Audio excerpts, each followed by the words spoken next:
For the Young at Heart is sponsored by Duville Life and Wellness Community, a commitment to care, a legacy of compassion. This is Duville.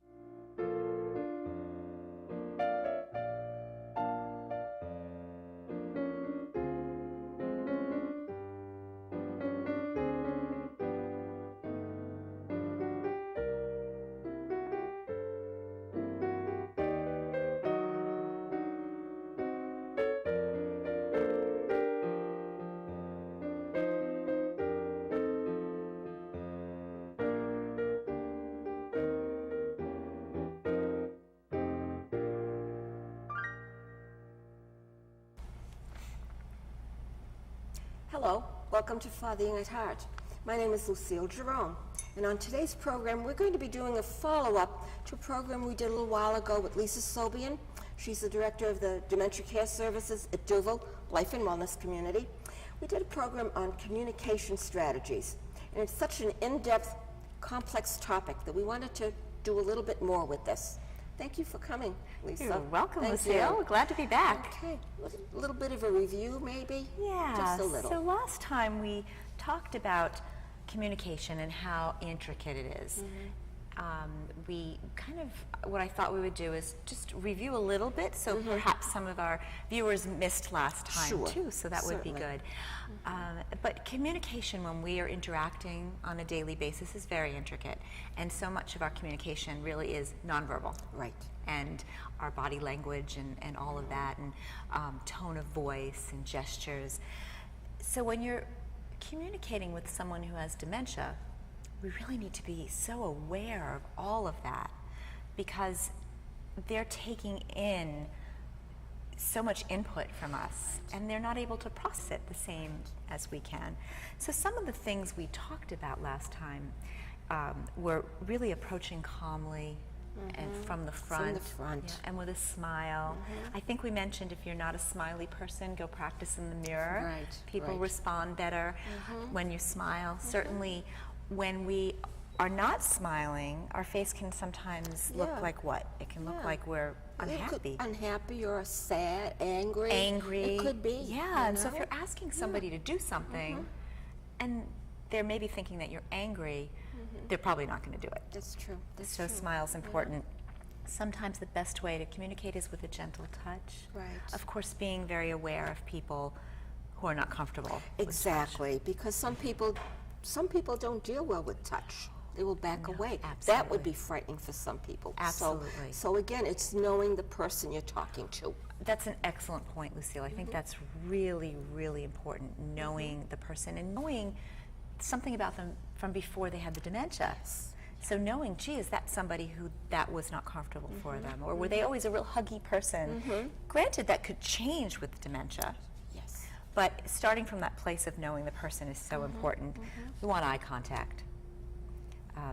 We had talked, I think, in another session about the fact that people's vision becomes kind of in a very small, narrow area. Right. So we want to make sure It's that almost myopic in a way. Absolutely, absolutely. And that's partly from some of the vision issues we have as we get older, and also partly because the deterioration in the brain, it makes our brain says, you know, we need to focus on what's most important. So it kind of comes to the central vision, which is that social vision. Okay.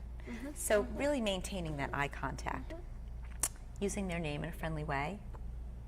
That means, you know, you know them. If you know them and you're not a stranger, they're more likely to do something with you. They know you're talking to them and not someone over there. Because they can't process, as you just said a few seconds ago. They can't process that. Absolutely. That's such a great salient point, Lucille, because if I'm over yonder and I start saying, hey, Lucille, come on over here, let me show you this, and you're sitting here looking at your cup and, you know, just maybe thinking what's in it and drinking it, you're not going to pay attention if you have dementia, because your ability to focus can get so hampered.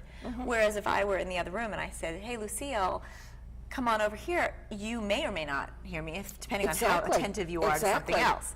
We've all experienced that. That's right. So I always say, if you don't have eye contact with the person with dementia, you don't have their attention. speaking in that calm tone of voice is very important. I think sometimes what happens when we're working with people with dementia, if they're starting to get a little agitated, it's natural for us to start to get a little anxious and agitated. And so then they're here, and we get to hear, and then their level gets to hear, and then before you know it, everyone's in chaos. Yeah, it escalates. absolutely. You know? So really important to try to stay calm, no matter what you're feeling inside. Now, that's going to be a little bit difficult for some family members who are used to their loved one being a certain way, and now things escalate, and they have to figure out a way to back off. Absolutely. That's Not great. easy for some people. No, and I think sometimes you have to almost develop your own new coping strategies and think, okay, how am I going to do this? Because a lot of if someone is getting agitated who has the dementia, it's the disease process. Right. Sometimes they may be saying things that sound really hurtful to you. So to try to remember that it's the disease process, not really, you know, how they're actually feeling. They're probably expressing their own frustration at that moment. Right. And that's coming out maybe as some nasty insults and things like that. And we want to not take those things personally. Absolutely, absolutely. And I think some of the reasons that happens is we may have talked about the fact that the structure in our brain called the hippocampus, which is inside, if everybody kind of points to their temples, it's inside our temporal lobes. So point your temples, and inside there is this structure called the hippocampus. And that hippocampus' job is to make new memories and help us learn new things. That's one of the first things to be broken in this disease. So new information is not getting in. So you're trying to tell them something, it's not getting in. And then on top of it, the damage in the front part of our brain called our frontal lobe, that's where our filter is. So that's the place where when you're thinking of something you might want to say to somebody and you stop yourself because you know that wouldn't be socially appropriate. Well, that happens to all of us all the time, right? We all have those thoughts. That filter is starting to get holes in it in this disease. Right. So those intrusive thoughts are starting to come out. Eventually, that filter's gone.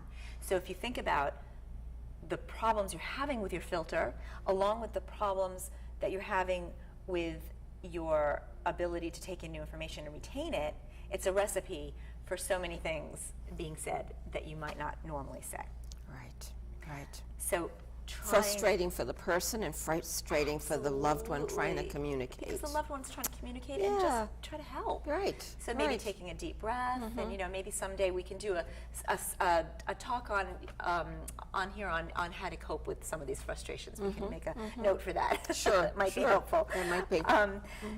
Speaking to the person, one adult to another. One adult to another, not babying this person. No. Okay? There's a high-pitched voice that some people develop only with this population. Absolutely, absolutely. And remembering that they're an adult. They may have some behaviors as time goes on that almost seem a little childlike, but they're adults, and they know they're adults. Especially in the beginning stages of the disease, people are very aware that they're starting to have these losses. And they're going to be very aware if we're speaking to them patronizingly. So we have to remember kind of that one adult to another. Speaking slowly, so they have more time to process the information and understand, using as few words as possible. Right. One idea at a time is what I think you said. Absolutely. One idea at a time. Not so many instructions are actually multiple steps. And get to the end of the instructions that if we're going to forget the first part. That's right.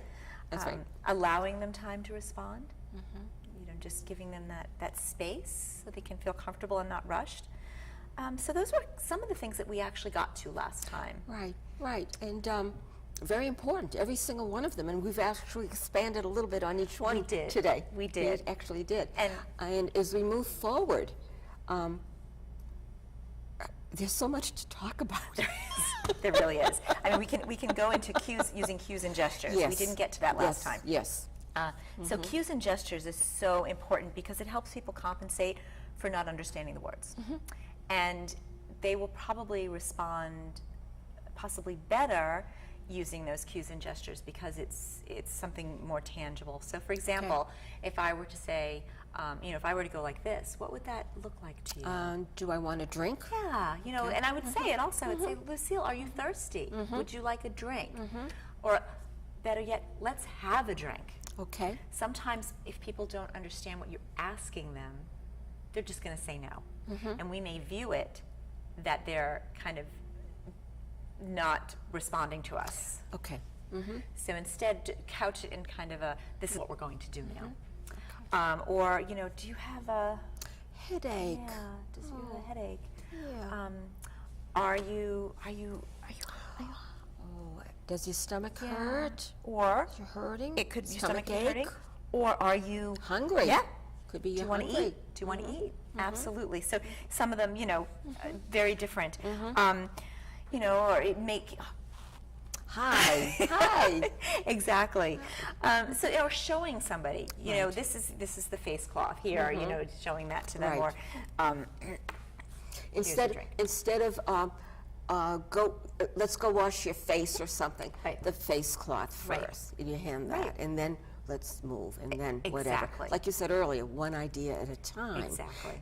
That's really important because I think our world is so fast-paced in general. It is that more we so don't now.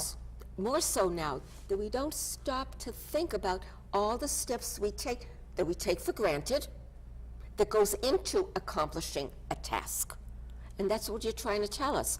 Break Absolutely. down that task into the steps. Absolutely, because what happens in this disease is people start to lose the ability to sequence.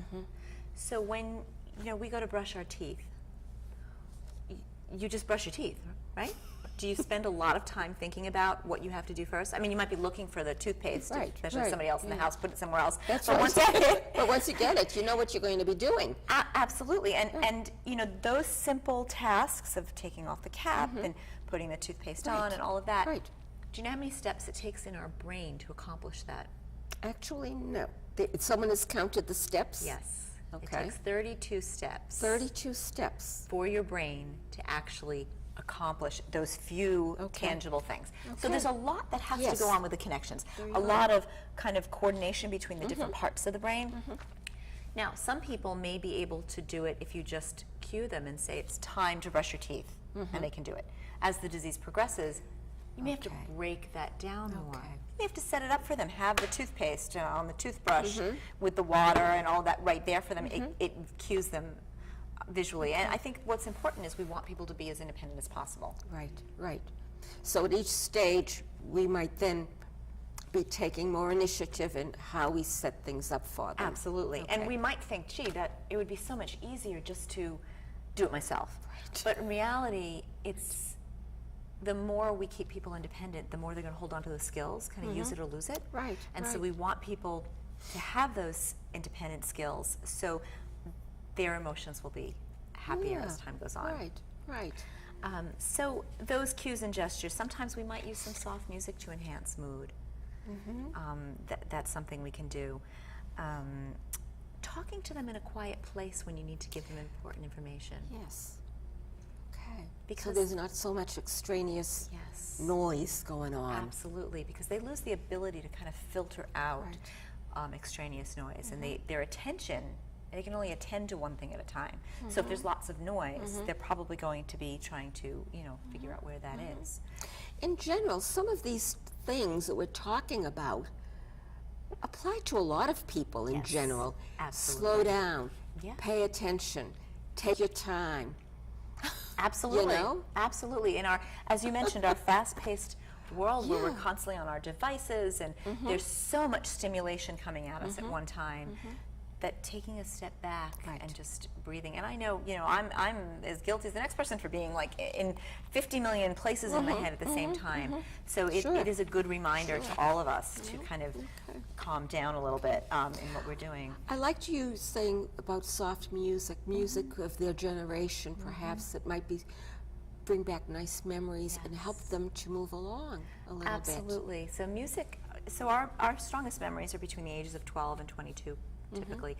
And there have been lots of studies done about music and the impact it has on the brain, and how music that we listened to in that era really can bring out these emotions, wonderful emotions that are kind of latent in us. And it's really interesting to see that. I encourage people to look up Alive Inside. Alive Inside? Yes, it's on Netflix, and to look at Music in Memory program. We do that with our residents, Music in Memory, where people have an iPod with their playlist. Oh, you have that? We do have that, and it's really an incredible program, and you can do that at home with your loved one.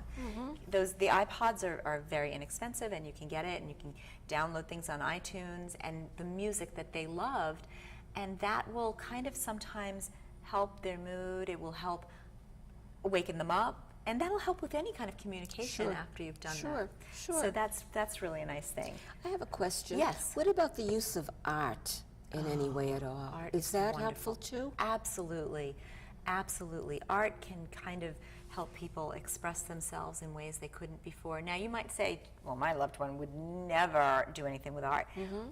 Sometimes one of the benefits that can exist when you have this disease, because of our filter and our inhibitions going a little bit, is people may try things they would never have tried before. Okay. And so, sometimes putting on some nice music and getting, a canvas with some watercolors or acrylics or whatever it is, make sure you're supervising them if they need that. Sure. But that can really open up a whole world, and there's a lot at the different museums now that they do with art and people with dementia, and you can bring your loved one to these wonderful programs that they have. So that's great. Anything expressive like that is really, because it gets to different parts. As our language starts to go and be hampered, we want to tap into other ways that we can express ourselves. So art is wonderful for that. Of course. Watch your reaction as they're speaking to you also. Okay. If they're saying things that are upsetting, we want to be very careful not to respond. It goes back to what I said about, when they're saying something that might be hurtful. But we have to be aware of our body language when they're expressing themselves, that we are not kind of getting guarded and upset. So being careful of that. Sometimes if you don't understand what a person's saying, just smile.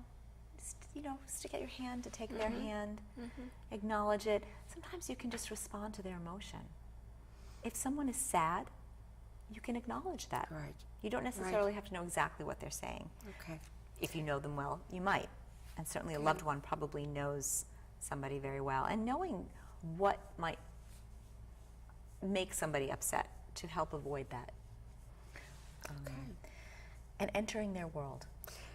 We talked about that the last time, and that's important to bring up again and go into. Yes. They're not in our world, basically. We have to enter their world. We do. And that might mean that we're in a different reality than what we are ourselves in at that day. We may be back in time. I may be coming up to you, and you might think that I'm somebody else. And you might be very happy to see me. Maybe I'm this friend that you haven't seen in a long time. Right. And, if you're far along enough in the disease process, you might not need to correct them on that. Maybe you're going to enjoy being with your best friend again that you haven't seen in many, many years. Right. It's right. You could look like that person's mother. Absolutely. Who's not here anymore. Absolutely. Longer. Absolutely. But you let it go. Absolutely. You let it go. Because you don't want to get into, you can't reason with somebody with dementia. So save yourself some angst and don't try. Maybe try to validate what they're feeling and then move on to something else. Right. Move on to something that's a little bit different. Visual cues, maybe pictures of what you want. Having cues around the house. Picture of the bathroom. Okay, sure. Picture of, if their favorite food that you want them to have or something like that. A note, if you don't want them to go into a room, maybe having a sign that says do not disturb or something, under construction. Okay. Things like that. There's many different visual cues that you can use. Years ago, there used to be this Velcro big stop sign with Velcro. You still have it. But some people would go under the sign. Absolutely. Depending on the stage they're in. Absolutely. They would go under the sign. Or that stop sign doesn't apply to me. How many of us in our own lives, we come upon something that says not to do, and we're like, I'm going to do this anyway, it doesn't apply to me. Yeah, that applies to that person, not me. And picture, even photo albums are really nice. Yes. labeling pictures. I think you mentioned that think either I in the did. last program Or another one. or another program. The importance of labeling those pictures too, because as they Absolutely. move along, we take, I'm going to say it again, we take so much for granted. We do. We do. Our brain, it just kind of does its thing. I mean, we talk so much about heart health. Yeah, Right? yeah. And we work very hard for that, and that's very important, obviously. Sure, of course, of But course. brain health is so important, Yeah. and the things that we take for granted, for example, like brushing our teeth, getting Right. dressed in the morning. Right. We don't think about whether our sock goes on before or after our shoe. We just Yeah. do it. Right, And right. with this disease, it's you lose that ability Mm-hmm. to kind of know what comes first. We're going to have to be breaking down. Already. Not quite yet, Wow. not quite yet, but I want to make sure we move along. Absolutely. Okay. Laugh together. Laughter. Laughter's the huge. best medicine, It remember? sure is. It sure is. And if there's No some prescription for that either. absolute no copayment, right? No copayment. Laughter, if you can, and laughing at yourself. You Yeah, know, it's yeah. okay. It's you're gonna have a day that's hard. I You have found a yes. cartoon I meant to show you. yes. Look at this, look at this. My memory's not as sharp as it used to be. Also, my memory's not as sharp as it used to be. That's Now, great. you know, and to laugh, to enjoy what's happening, Absolutely. to take it out of the angst, to use that word angst, Yeah. and make it human, Absolutely. human again, because it is a variation of being human. Absolutely. You We're know? not just memory alone. Yes, We're, yes. we're a whole person. Yes. You know, I wonder if we want to do a couple of more role plays, because Oh, sometimes, all right. sometimes that helps. You can get your We'll acting try. out there. We'll try. But I think, so what we'll do is let's do something the wrong way first, or just not the most helpful way. Okay. I don't like to use the word right and wrong, because, you know, we're all learning in this experience, and there's certainly days where I respond to somebody and I think, oh, why did I do it that way? That wasn't the best response. So let's do one first. Well, what you're saying is we're not perfect. And we need to remind everybody, they're not perfect either. Absolutely. We're going to try our Absolutely. best. Absolutely. So, okay, let's So the see, first what do one- you have here? So let's say that you're going to assume that you're going to accuse me of taking something from you, and I know I didn't. So we'll work this one out. You have my pencil. I want it back, please. I didn't take your pencil. Yes, you did. You were the last one with me. We were talking, and you took my pencil. Yeah, that wasn't me with you. So I don't know I'm what you're talking sorry. about. I'm sorry. You did take my pencil. Why are you saying you didn't do that? Why are you accusing me of something? I would never take something from you. There's nobody else here. It had to be you. Okay, so this is going nowhere Exactly. fast, right? We're going Exactly. down that rabbit hole That's right. really fast. This Right. could escalate extremely fast. Right. So what kinds of things weren't helpful about my response to you? You were arguing with me.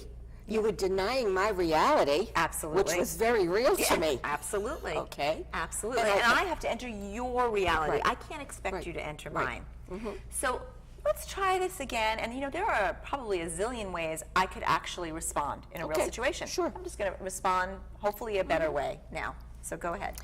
You took my pencil. Can I please have it back? Oh, I'm so sorry, Lucille. I really didn't mean to take it. Is this it? Thank you. You found it. I did. You can have it. Thank you.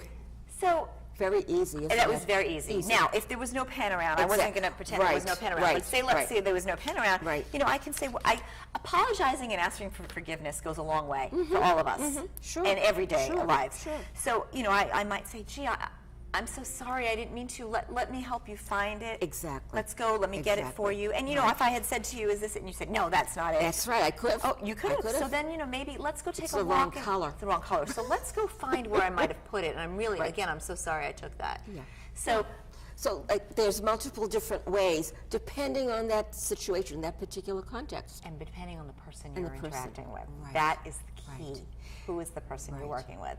And you, no matter what I might say, you might just, it might be something else. You might be hungry and you can't tell me that. And so we're going to be stuck in this, you know, tangle about this pencil, when really what you need is a snack. Exactly, exactly. I'm really hungry. But the signals, I'm not getting the signals right. Exactly. So I focus on the pencil, which is really technically sometimes immaterial. It's Right. hunger. Exactly. Because you, as the disease process goes on, people lose the ability to understand those physical sensations. Sure. So we could do one more. You know, let's say you're very upset and you're having word finding. You're trying to express yourself and you can't. And let's see if I kind of, well, I'll do it the not best way first. Oh, what was that? What's that thing? Oh my Come on, goodness! what are you talking about? I'm trying to think of that word, and I can't think of that word. Just tell me was what it is. I don't have all day Wait here. a minute! Don't rush me! Don't rush me! I know it. I know what the word is. What? Come Why on. can't I say You know it? what? I can't. I don't have time for this. I'll talk to you later. That's very invalidating. Yes, it is. Yes, it is. Very I'm invalidating. already upset that I can't think of the word that I know is somewhere in there. Exactly. And you're saying, no, it's not there. It's not there. You don't have it. If you can't, You know? if you can't tell me quick enough, I'm Right. done with you. Right. So let's see. And I can think of a few different ways that I might approach this, depending on the person. It could be that. Well, let's go. Let's do that again. I've been trying to think of this word, and I can't think of it. I know what it is.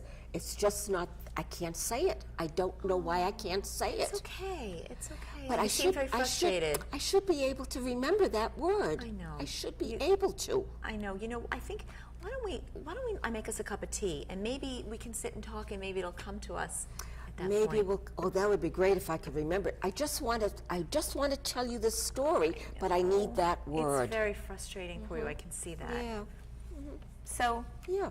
So we go have a cup of tea or ice cream or something. Oh, ice cream.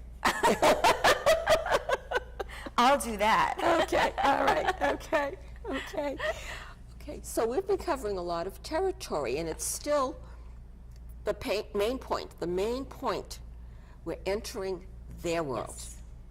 And it's no use trying to have them enter our world again. No, I no think that's use. the biggest point to take away. No No use. use, because it's not possible. You know? I'm just going to struggle and be right, upset. right, And then no right. one's happy. So we've given a couple of examples, and the communication, the touch, the gentleness, the gentleness. We just need more gentleness in general anyway. Oh, I think so. You And know? just sometimes you don't even have to say something. You can just sit there and hold somebody's hand. Right. And it's okay. Sometimes families will say to me, I don't know what to say anymore. They're not speaking, and I tell people, I said, well, I tell my staff, actually, even when somebody stops being able to communicate to you, you don't ever want to stop talking to them and telling them things, because then we're almost looking at them like pieces of furniture, and they're not. They're human beings, and we want to keep that conversation going, even if they don't respond. Right. But I'll tell loved ones the same thing. Just tell them stories. Tell them what you did today. Yeah. Or Yeah. sit with your own book and hold their hand. Have Right. some music going. Right. They just Right. want your comfort and to be with you. They just want to be with you. And you mentioned art earlier. I'm thinking for some of the residents, we're going to be really coming to the end soon, but I'm thinking in terms of art.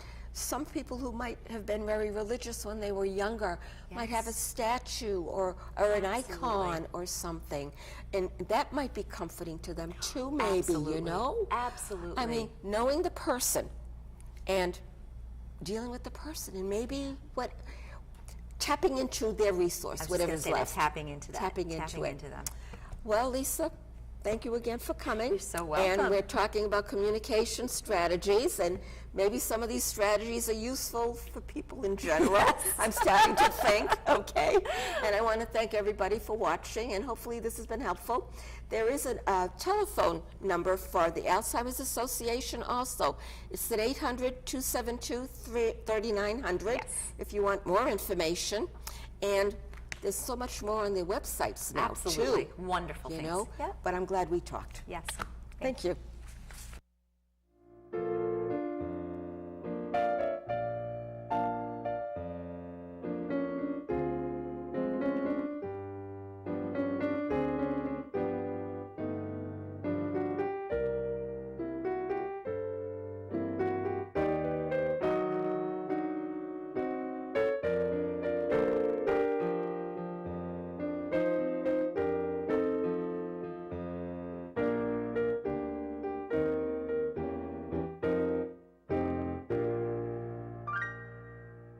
For the Young at Heart is sponsored by Duville Life and Wellness Community, a commitment to care, a legacy of compassion. This is Duville.